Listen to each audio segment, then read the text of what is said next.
everybody. My name is Monica Gail Coleman. I am a certified Georgia Apple. What does that mean? That means I am somebody who will forever love Atlanta.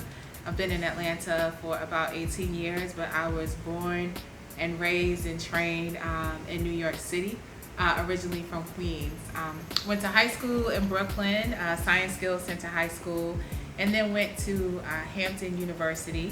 Shout out to my fellow pirates. And one of the things that I thought about as I got older, I started a career in marketing, had some really, amazing opportunities everywhere from the NBA to the Apollo to MTV to ESPN. Was that when I was 15 years old, we had a fashion show at our school. It was a gentleman named Anthony Drakeford, who's now an amazing talent in the promotions field, and he and I worked together to produce this fashion show / talent show. And I was 15 years old, and if you're from New York, you're probably familiar with Fulton Street. On Fulton Street in Brooklyn, finding sponsors. So think about that. Not even, a teenager and doing what came naturally to me. And so as I got older, I kind of fell into marketing, but then at a certain point realized that marketing and sponsorships, that's what I was doing intrinsically. That's what came naturally to me. And so had a great career in sports, entertainment marketing, and started my first business, M320 Consulting, in 2006. So the interesting thing about that is that I never really thought that I was going to be an entrepreneur. That wasn't something that was even on my mind.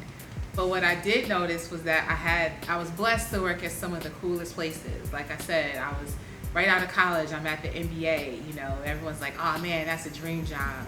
I worked at the Apollo, the world famous Apollo Theater. I loved that job, but it was a job.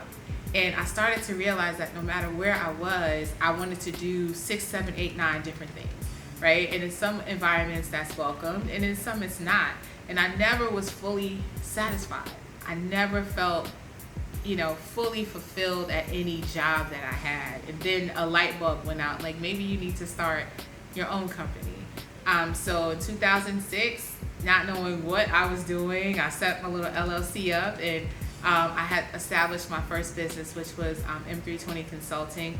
And I had a friend from college who was in business school at the time, who was really instrumental in helping us get that off the ground. And our first client was Magic Johnson's Burger King restaurants, right? So here we were, this small agency out of Atlanta, but we encountered a brand manager at Burger King that believed in us and believed in what we could do. And I always tell that story because in business, it's such an ecosystem, right? And we all play a role in that. So whether you are the business owner, the decision maker, the person in accounting, the person in procurement, all of us need each other to be able to win and be successful. So whatever role you play in that ecosystem, hopefully you'll think about the young entrepreneur that I was, 17, 18 years ago, trying to get my business off the ground, and you'll give someone a chance. Shortly after that, not shortly, a few years later, became my best and most intriguing job of becoming a mom, right? And so I'm sure if you're a mom or even a dad, you know that parenthood brings about a whole different sensibility, and it really makes you start to think about, what exactly am I doing? Do I like what I'm doing? Because now you're looking at how is what I'm doing going to positively or negatively impact this life that the Lord allowed me to bring into this world. And so I probably spent a good 2 or 3 years trying to figure out, do I even like marketing anymore? It's crazy how something or a career that you've loved for so long starts to burn you out. You start to feel like, do I even want to do this? Is this what I even enjoy? So then I had an opportunity through one of my amazing, and anytime you see me talk, I'm going to call people's names. I'm going to shout out the people who've been part of my life. John Shoemate was an executive at the time at Pepsi and a friend, great person, and he introduced me to a festival called Funk Fest. So Funk Fest is actually one of the only, African American owned festivals in the country still. And that was my first time really being able to do live events and production and live entertainment. And it just kind of opened up this whole, new reality in terms of what I was good at and what I enjoyed. And, when you're doing events like that and you have 15,000 people coming in the door, you have talent, you have vendors, you have crazy and crazy and crazy. To some people, they would always, and we're in Florida, we're in Alabama, it's 90 degrees outside and you're out there for 12, 14, 15 hours. Some people would be like, man, how do you enjoy this? But it's that one moment when you're standing on the stage and you look out and you see everybody enjoying themselves and having an amazing time that you feel like it was all worth it. And so through all of those things, I realized that what I loved was creating experiences for people, whether it's at a festival, whether it is on behalf of a client, whether it's at my house when my friends come over and I get to cook these big spreads of food. Yes, I can cook. Thank you very much. I cook well. I have references, okay? But I realized that I liked to create experiences. So a life-changing moment for me, I turned 40 in 2021. My friends and I decided to go to Orlando Cigar Fest. So I enjoy cigars. They kind of come along with me because I enjoy cigars, and it was my birthday. And we were at the festival, and I met a woman named Sandra from North Carolina. Her brand is called the Novelty brand. And she shared with us that she was about to open a cigar lounge in North Carolina. And it was so inspiring to me because I said, man, a woman opening a cigar lounge, that's so dope, and I told her, when you get ready to open, we'll road trip, we'll come, we'll support you, and I just was happy for her in the journey that she was on to get her lounge open. And I remember being on the plane ride back to Atlanta, and I was looking out, the window, right brain in full process.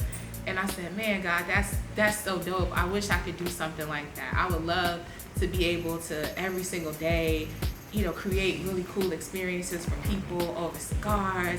And I would do this and I would do that. But I remember thinking, man, that's impossible in Atlanta. There's so many other lounges. They would probably never let a woman open something like that. There's nowhere to do it. It's probably too expensive. But that's something I would love to be able to do. About not even 8 weeks later, I found out that there was a space that was possibly going to be becoming available in the Atlanta area. And I talked to a friend about it, and she was like, you should go after it. And I said, I'm not sure about that. I was like, no, it's probably 50, 60 other people, trying to get it, and they're probably going to give it to this person, or it's probably going to go to that person, this is going to happen, or that's going to happen. And I heard this millionaire is in the running, and I heard that millionaire, and I heard this person. And my friend who doesn't live in Atlanta, who I always talk to, she said, but if it's for you, it's for you. What God has for you is for you. You have to be obedient and doing your part and showing up. And if you show up and you show up as Monica, you don't know what's going to happen. So I said, all right. So I went through the process, and to my surprise, I ended up being the person that they decided to go with. And so that was just like the baby step. And then there were about 60 days before I was opening. So I had 2 months to pull it all together. Everything from liquor license, tobacco license, food service permit, every regulatory thing you can imagine when it comes to opening a space, finding staff, creating a brand. It was a lot. But what I realized during that time was every experience that I had leading up to that moment had in so many ways prepared me for that moment. Everything from the MBA and understanding partnership marketing and sponsorships, the Apollo, understanding entertainment, talent, and programming, Funk Fest, understanding how to create those experiences, every client understanding what they need. If you have a liquor brand that is in your space, or you work with a cigar company, all of those things came together in an arena that I never imagined I would be in. And it was just one of those God moments where you sit back and you look and you say, man, 3 months ago, I didn't know what I was about to do. You know, I was, 3 months before all of this happened, I was leaving a job that I was doing good work. I just was tired of being there for a number of reasons. I just felt burnt out. I needed some time. And I didn't know what that time was for. I really didn't. But God knew. And so sometimes, we talk about faith as this very abstract thing.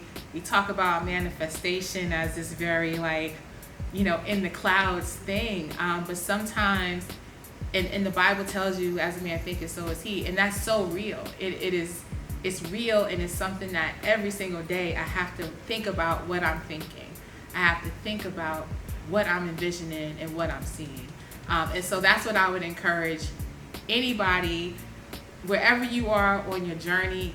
I want you to know that what you're experiencing now, what you've experienced, and what's to come, I promise you, it is all at one moment going to make sense. It's all going to come together, and it's going to push you into the greatness, into the great person that you already are. So keep going. Whatever you draw from, whether it's the Bible, meditation, prayer, whatever it is, go to that place when you start to feel like things are going left, and tap back in to who you are and into your source. So that's my story.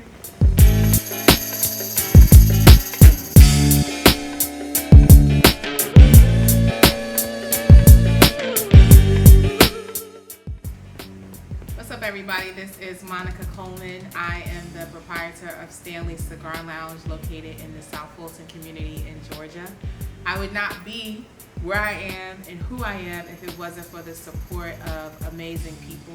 As you get older, you realize that nobody owes you anything, and anything that people do for you is out of grace, and the grace of God and the grace of people.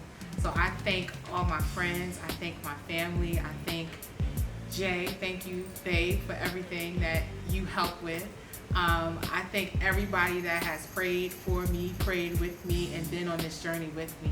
As I said, wherever you are on your journey, keep going, and know that one day you're going to look up and you're going to realize that what you're doing now was an integral part of where God is taking you and where you're going. Never forget that. Get good people around you, always. And so again, appreciate the people in your life. Appreciate where you are on your journey. Figure out how you disconnect, refocus, and center, and keep your eye on the prize. And always remember that nobody is self-made. We need each other. It's an ecosystem like I talked about.